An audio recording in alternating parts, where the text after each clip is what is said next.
Batseba viveu nos dias do rei Davi, em um período de ouro para a nação de Israel, mas também marcado por grandes crises morais e espirituais. Era uma época em que o reino estava em plena expansão, consolidando vitórias militares e alcançando estabilidade política sob o comando de um rei segundo o coração de Deus. No entanto, por trás das muralhas do palácio, também cresciam as sementes de intrigas, orgulho e decisões que colocariam em risco não apenas uma família, mas o futuro de uma nação inteira. A sociedade era profundamente patriarcal e hierárquica. O destino das mulheres estava quase sempre entrelaçado ao de seus maridos e pais, e os casamentos obedeciam a critérios de honra, linhagem e alianças políticas. A corte real era o centro do poder, mas também um lugar onde olhares eram vigiados, segredos eram enterrados, e as consequências de uma escolha podiam ecoar por gerações. Batseba surgiu nesse contexto, descendente de uma família influente. Seu pai, Eliã, era um dos guerreiros valentes de Davi, homens que arriscavam a vida pela segurança do reino. Seu avô, Aitofel, era um dos conselheiros mais respeitados do rei, cuja palavra carregava peso nos salões do trono. Ou seja, Batseba não era uma mulher comum. Cresceu rodeada pela elite de Israel, convivendo com a tensão constante entre honra e escândalo, entre dever e desejo. Mas em um cenário onde tudo parecia seguir os caminhos da tradição, ela foi empurrada para o centro de uma história que ninguém esperava. Um dia, em meio ao silêncio cotidiano de Jerusalém, uma escolha tomada no alto de um terraço transformaria sua vida para sempre. Como você reagiria se fosse arrastado para uma crise que não provocou, mas da qual também não poderia fugir? A história de Batseba não é apenas sobre pecado e julgamento. É sobre como Deus atua em meio à fragilidade humana, redirecionando destinos que pareciam destruídos. A jornada dela atravessa o Vale da Vergonha, mas termina com o nascimento de um rei. E com ela, aprendemos que a misericórdia de Deus é maior do que nossos erros, e que há um propósito até mesmo nos caminhos mais escuros que somos forçados a trilhar. O sol se erguia sobre Jerusalém com sua luz dourada tocando os telhados de pedra, como se quisesse abençoar mais um dia de paz na cidade do grande rei. Para a maioria, seria apenas mais uma manhã comum. Mas para Batseba, aquele seria o início de uma jornada que nenhum sonho ousaria prever. Seu marido, Urias, estava ausente, em campanha militar com os demais soldados fiéis ao rei Davi. Ele era um homem íntegro, leal, conhecido por sua bravura. Como esposa de um guerreiro, Batseba estava acostumada à ausência e à espera. Em sua casa, os dias eram ocupados com rotinas simples, cuidados do lar, orações silenciosas, e a esperança constante de que Urias voltasse são e salvo. Naquela tarde, o calor se tornava mais intenso do que de costume. O corpo cansado pedia alívio, e a mente buscava momentos de sossego. Como era costume na época, Batseba subiu ao terraço de sua casa para se banhar, em um momento reservado e íntimo. Era uma prática comum em Jerusalém, especialmente entre mulheres que buscavam privacidade longe das ruas movimentadas. Mas ela não sabia que aquele seria um instante observado por olhos distantes e poderosos. Do alto do palácio, Davi caminhava. Talvez estivesse inquieto, talvez evitasse os afazeres do reino. A guerra seguia em curso, mas o rei havia ficado na cidade, uma escolha incomum para alguém que sempre liderava na linha de frente. E foi naquele deslize de rotina que ele a viu. A visão de Batseba tocando a água com delicadeza, envolta pela luz do entardecer, capturou o olhar de Davi como uma armadilha silenciosa. Não era apenas a beleza física, havia uma aura de serenidade, de vulnerabilidade que despertou nele não apenas desejo, mas a sensação de que poderia tê-la, como se tudo estivesse ao seu alcance. Porque, de fato, tudo sempre esteve. Davi mandou perguntar quem era aquela mulher. A resposta foi direta: é Batseba, filha de Eliã, mulher de Urias, o hitita. A resposta deveria bastar. Ela era casada. Seu marido estava na guerra. Ela vinha de uma família de leais servos do reino.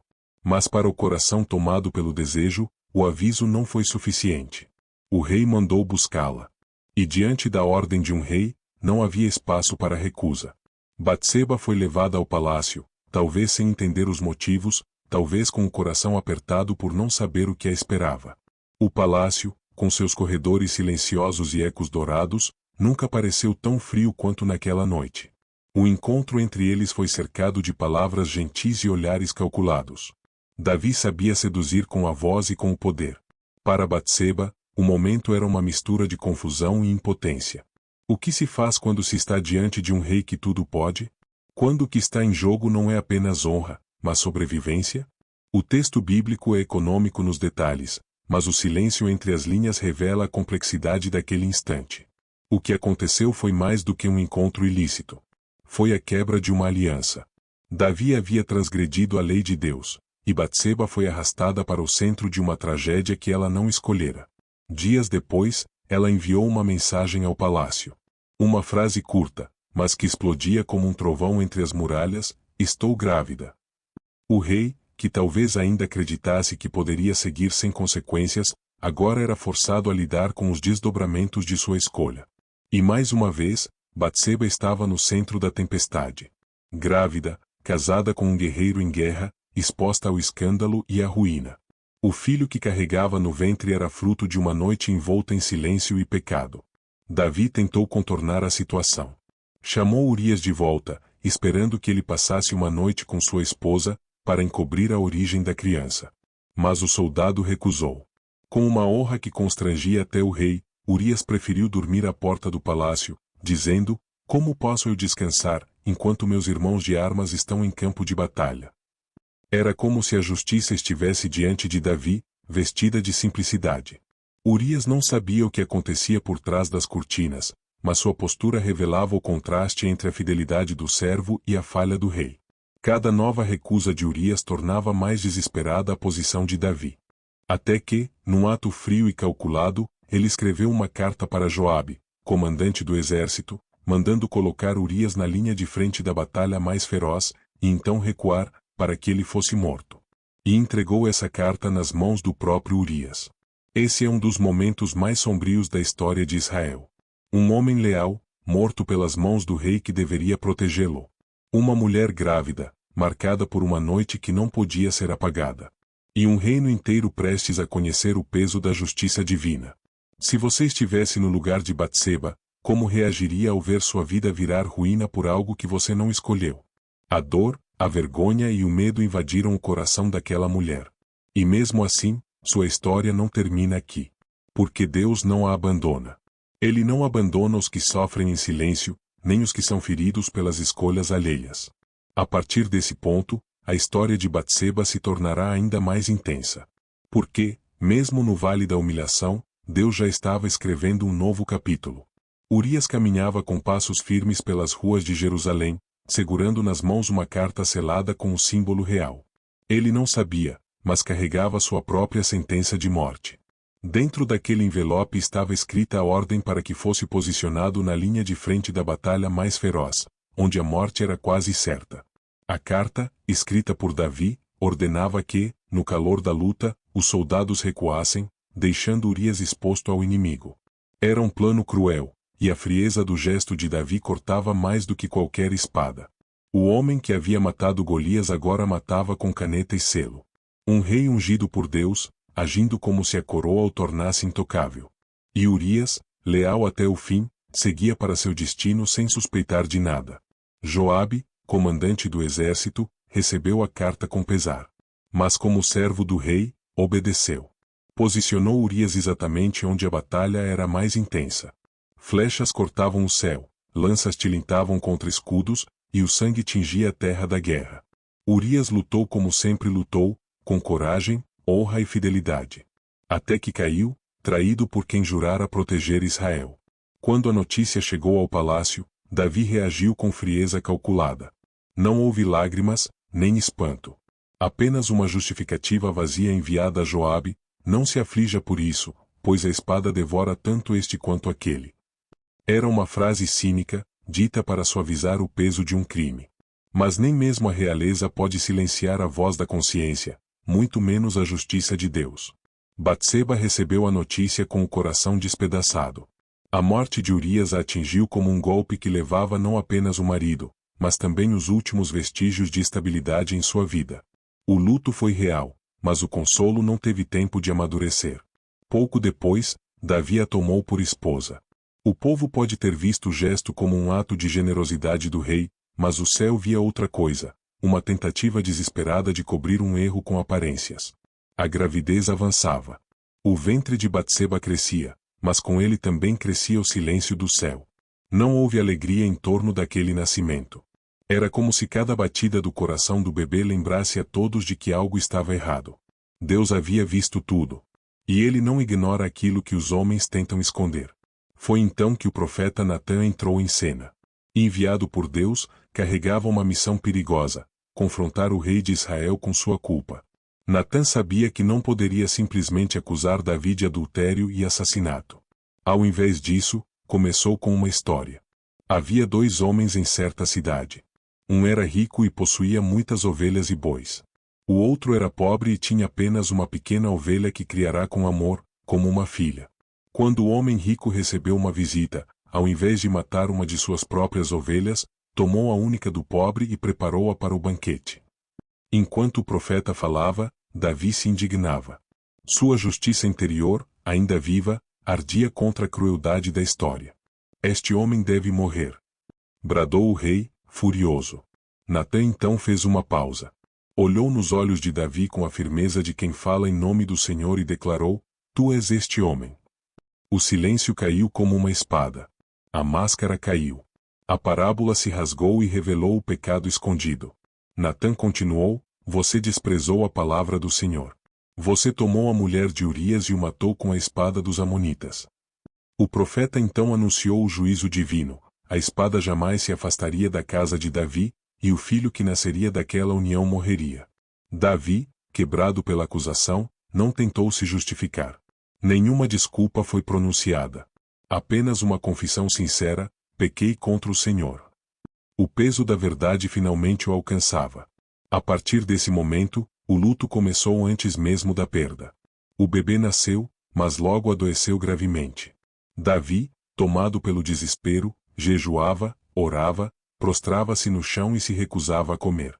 Era como se tentasse reverter com lágrimas o que havia feito com escolhas. Os servos não sabiam como lidar com ele. Era o rei, mas também era um pai implorando por misericórdia.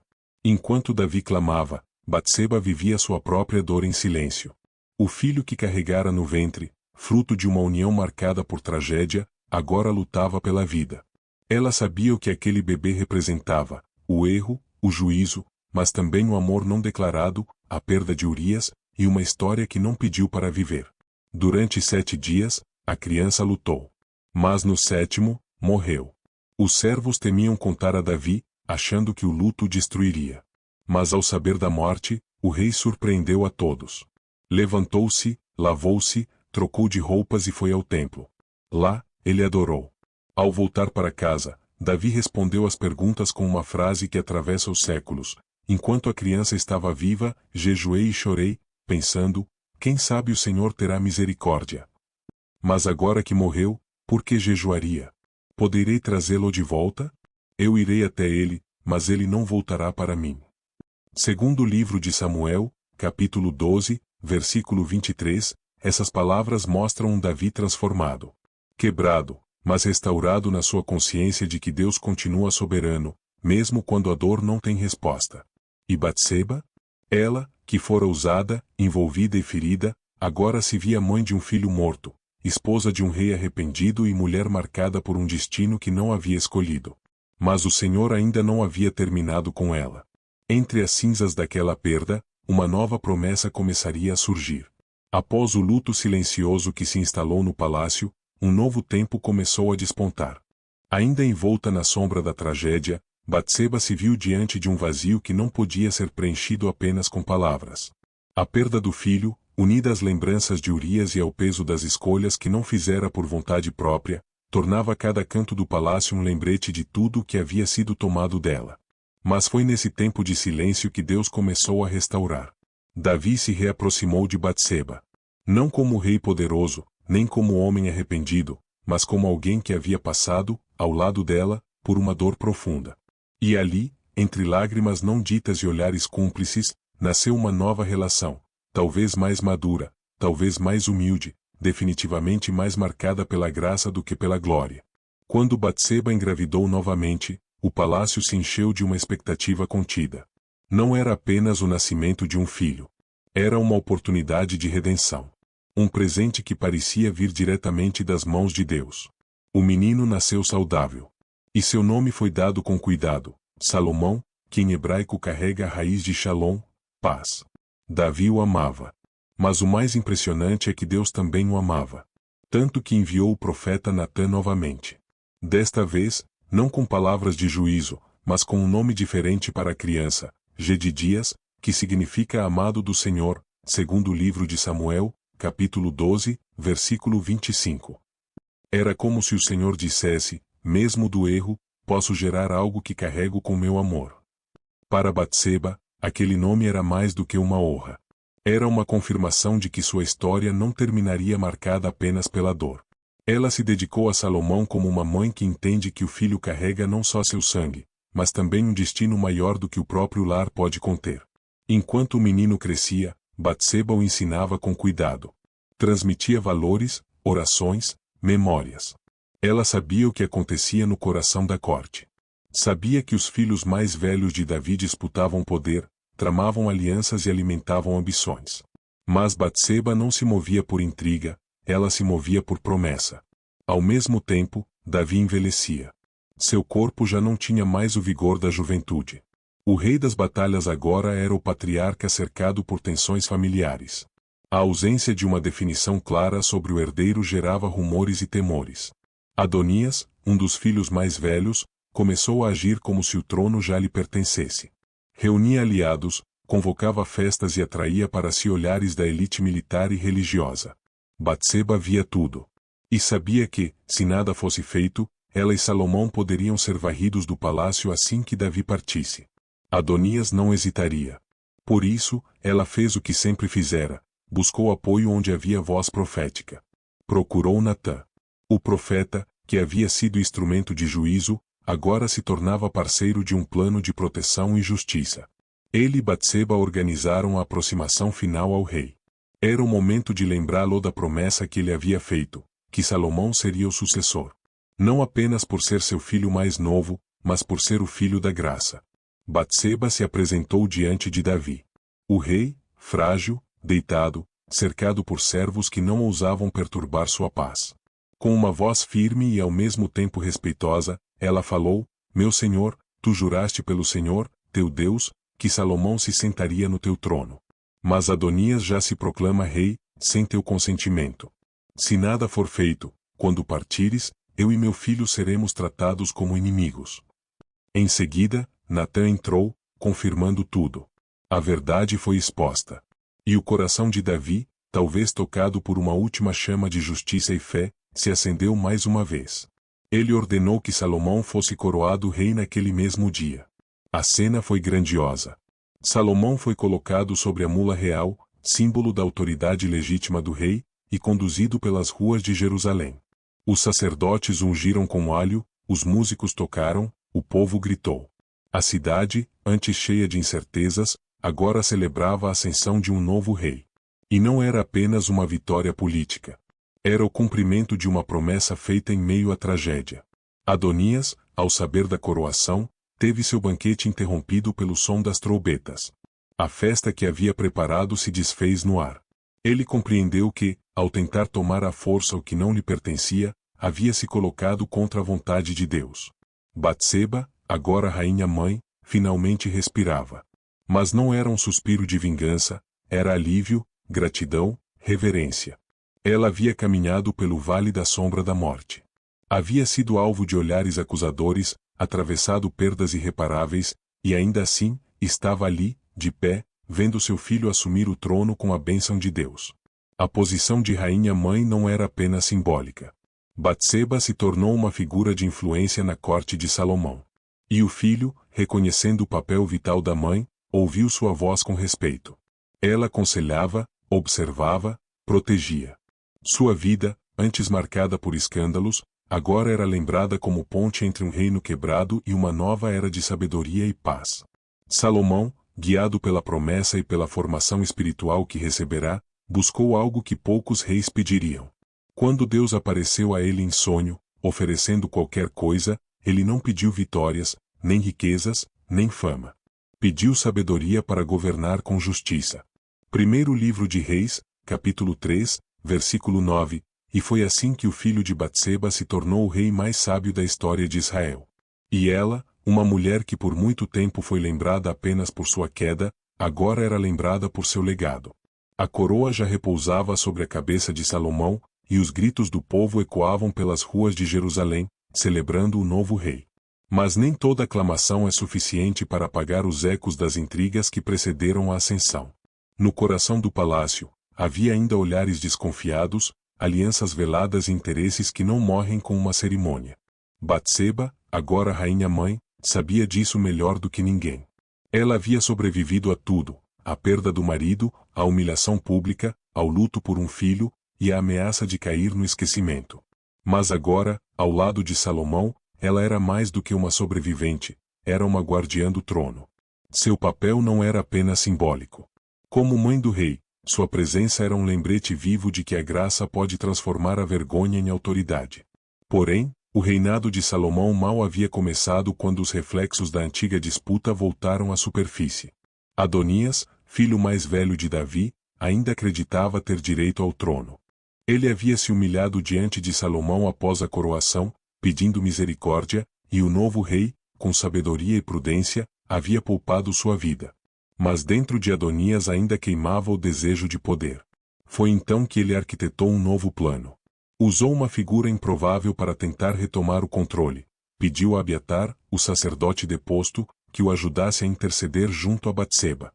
A proposta parecia simples. Adonias desejava se casar com Abisag, a jovem que havia servido ao rei Davi em seus últimos dias de vida, cuidando de seu corpo já envelhecido.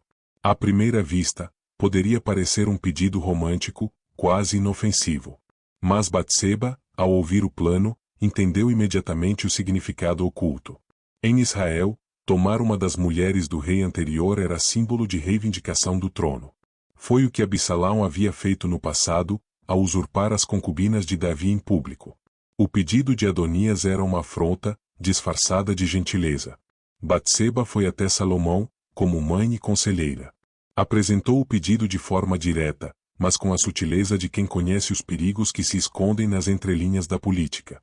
O rei, ao ouvir, reagiu com firmeza.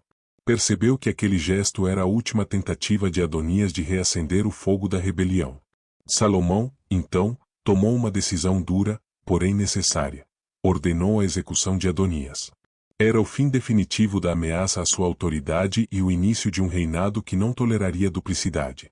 A justiça havia sido feita, e a promessa preservada. Batseba, mais uma vez, assistiu ao desenrolar de uma trama que poderia ter destruído tudo. Mas agora, não era mais uma mulher arrastada pelos acontecimentos. Ela era uma mulher que agia, intercedia, discernia. Sua sabedoria crescia à medida que o reino se firmava sob os pés de seu filho. Enquanto isso, o trono de Salomão se fortalecia. O jovem rei não apenas consolidava seu poder, mas também promovia uma nova era de paz e prosperidade em Israel.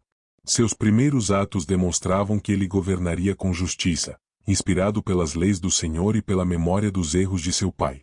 Salomão ampliou alianças, organizou o reino e preparou o terreno para o maior de todos os projetos, a construção do templo. Mas se Salomão era o arquiteto da obra física, Batseba era a guardiã da obra moral. Ela observava, aconselhava e protegia o jovem rei dos perigos que cercam os poderosos, bajuladores, interesses estrangeiros, desvio de propósito. A mulher que outrora fora vista apenas como um escândalo agora se tornava uma referência de força e discernimento. O povo começou a olhar para ela com respeito. As mulheres da corte viam nela uma figura de inspiração. Os oficiais sabiam que suas palavras tinham peso junto ao rei. E os escribas, que registravam os feitos dos reis e suas famílias, anotavam com reverência seu nome: Batseba, mãe de Salomão, rainha-mãe de Israel. É impossível separar sua história da do filho. E é igualmente impossível ignorar o quanto sua trajetória foi marcada por uma fé que resistiu à dor. O Deus de Israel, que vê em secreto, jamais deixou Batseba à margem. A mulher que fora vista com cobiça, tomada com violência e marcada pelo luto, agora era honrada no lugar da vergonha. As marcas do passado não desapareceram. A memória de Urias, a perda do primeiro filho, o confronto de Natã, tudo isso ainda vivia em suas lembranças. mas não como prisão. Viviam como degraus de uma escada pela qual ela subiu, conduzida por uma graça que o mundo jamais entenderia. A história de Batseba é, em muitos sentidos, a história de todos nós. Quantas vezes somos empurrados por decisões que não tomamos? Quantas vezes enfrentamos consequências de atos alheios? Quantas vezes a dor parece escrever o capítulo final de nossa vida? Mas Batseba prova que Deus tem a última palavra. E que, mesmo quando tudo parece perdido, ainda há espaço para restauração. Ela lutou para preservar o que Deus havia prometido, e sua coragem foi recompensada com honra, propósito e legado. O palácio que um dia foi cenário de sua dor agora era o trono de seu filho. A cama onde chorou pela morte de um bebê agora era o lugar onde descansava, vendo a justiça florescer. O nome que antes era sussurrado com escândalo agora era proclamado com respeito. Os anos passaram, e o reinado de Salomão florescia como um jardim regado pela sabedoria. A cidade de Jerusalém tornava-se não apenas o centro político de Israel, mas também o coração espiritual da nação. O templo que Davi sonhara foi finalmente erguido sob a liderança de seu filho, um lugar de glória, de adoração e de promessa cumprida. E atrás desse feito monumental, havia uma história silenciosa de fé, resistência e redenção, a história de Batseba. Batseba não era mais vista como a mulher do escândalo, mas como a mãe do rei que trouxe paz à nação. No palácio, sua presença era discreta, mas seu papel permanecia firme. Era ela quem, por trás das grandes decisões, oferecia conselhos, equilibrava tensões e preservava o propósito. Ela não se tornará uma mulher de palco, mas de bastidores, e era ali, na sombra da coroa, que sua influência ecoava com força. A transformação de sua imagem não foi construída por palavras públicas, mas por atitudes consistentes. Em um mundo em que a reputação era tudo, Batseba reconstruiu a sua pedra por pedra, dia após dia. Não se justificou com argumentos, mas com frutos. Não exigiu honra, mas foi honrada. Sua vida se tornou uma resposta viva à pergunta que ecoava silenciosamente: pode algo bom nascer de uma história marcada por pecado e tragédia? Sim. Porque Deus não mede os homens e mulheres segundo os critérios humanos. Ele vê o coração. E o coração de Batseba, marcado por dor e perdas, era agora também forjado por sabedoria e humildade. A linhagem real de Israel seguia por meio de Salomão. E com o tempo, os registros sagrados passariam a anotar não apenas os feitos dos reis, mas também os nomes das mulheres que marcaram seus caminhos. No livro de Crônicas, no de Reis, mais tarde, em Mateus, já no Novo Testamento, Batseba aparece como elo fundamental da genealogia de Jesus. Seu nome entra para a linhagem do Messias. Essa é uma das maiores provas de que Deus não apenas restaura, ele transforma. Batseba, a mulher que teve sua vida virada de cabeça para baixo por uma decisão que não era sua, agora fazia parte do plano eterno de redenção para a humanidade. Em seu ventre veio aquele que continuaria o reinado de Davi, e pela sua descendência viria o Salvador do mundo. Quantos, ao olharem para ela nos primeiros anos, poderiam imaginar que seria assim? Quem teria apostado que o escândalo se transformaria em bênção? Que a vergonha se tornaria legado? Que a mulher do adultério se tornaria mãe do rei da sabedoria? Essa é a assinatura de Deus. Ele escreve certo por linhas que os homens dizem estar tortas. Ele pega aquilo que foi quebrado e reconstrói de forma ainda mais bela. E não apenas para remendar o passado, mas para criar algo completamente novo. A Bíblia não omite as falhas de seus personagens. E é exatamente isso que torna a história de Batseba tão poderosa. Ela é humana. É frágil. É marcada por dores reais. E por isso, sua trajetória fala diretamente a todos que já se sentiram derrotados, manchados, esquecidos ou sem valor. Ela nos ensina que a nossa identidade não é definida pelo nosso pior momento. Que nossos erros, mesmo que públicos, não são maiores que o plano de Deus. Que Ele pode, sim, reescrever qualquer história, e ainda usá-la para abençoar gerações. Na vida moderna, muitas pessoas carregam rótulos. Fracassado, rejeitada, traidor, pecadora, manchada. Batseba também carregou esses rótulos. Mas no final, o que prevaleceu foi o nome que Deus lhe deu, Mãe do Amado do Senhor. Ela nos lembra que, quando Deus intervém, a última palavra nunca é a vergonha. É sempre a graça. Salomão cresceu ouvindo não só os conselhos de Davi, mas também os ensinamentos de sua mãe. Provavelmente foi ela quem o ensinou a observar a vida com olhos atentos, a ouvir antes de julgar, a valorizar a sabedoria mais do que o ouro. Talvez, por isso, ele tenha escrito em Provérbios, capítulo 31, sobre a mulher virtuosa, um retrato que carrega ecos do caráter de Batseba: força, dignidade, temor do Senhor, e uma boca que se abre com sabedoria.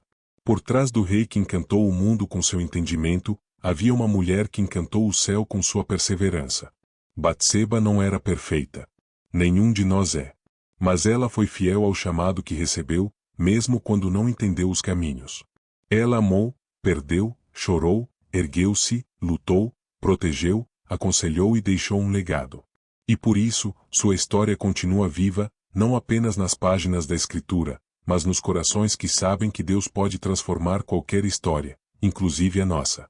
A história de Batseba atravessou o Vale da Vergonha, passou pelas colinas da perseverança e chegou ao trono da promessa.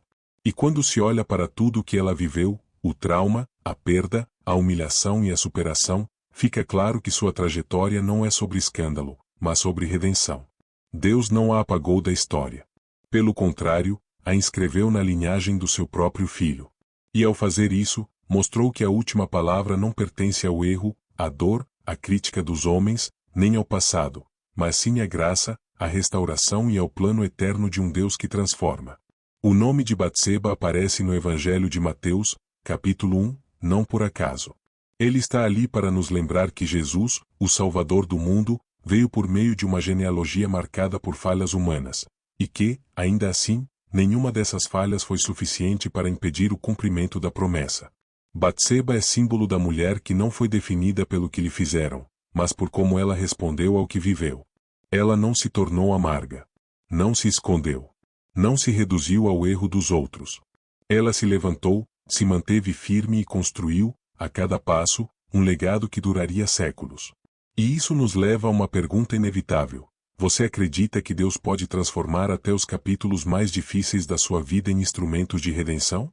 Talvez você, como Batseba, tenha sido arrastado por decisões que não foram suas. Talvez tenha perdido algo que amava, enfrentado julgamentos, ou carregue marcas que o mundo insiste em apontar. Mas a história dela é uma prova viva de que o passado não determina o fim, e que Deus pode usar até mesmo os momentos mais escuros para criar algo novo, belo e eterno. A vida cristã não é feita de perfeição, mas de graça. É construída em cima de ruínas restauradas, de alianças refeitas, de promessas reativadas mesmo depois de grandes falhas. A cruz de Cristo é o maior testemunho disso, um lugar de morte que se tornou o maior símbolo de vida. Assim como Batseba, todos nós somos convidados a viver não presos ao que fomos, mas rendidos ao que Deus pode fazer conosco, e através de nós. Por isso, hoje, você é chamado a dar um passo. Diamante azul pequeno se você tem carregado culpa ou vergonha do passado, entregue a Deus. Diamante azul pequeno se tem vivido à sombra de decisões erradas, permita que Ele escreva uma nova história. Diamante azul pequeno se sente que seu nome foi marcado por escândalo, erro ou dor. Lembre-se de que, para Deus, o seu nome está incluído no seu plano, não importa como a história começou. Desafio espiritual. Separe um momento nesta semana para escrever, em oração, os capítulos que você gostaria que Deus reescrevesse em sua vida. Entregue a Ele. Depois, leia Mateus, capítulo 1, e veja como Deus escolheu pessoas imperfeitas para realizar seu plano perfeito. E lembre-se, a última palavra é sempre de Deus. E com Ele, a última palavra é vida, restauração e esperança.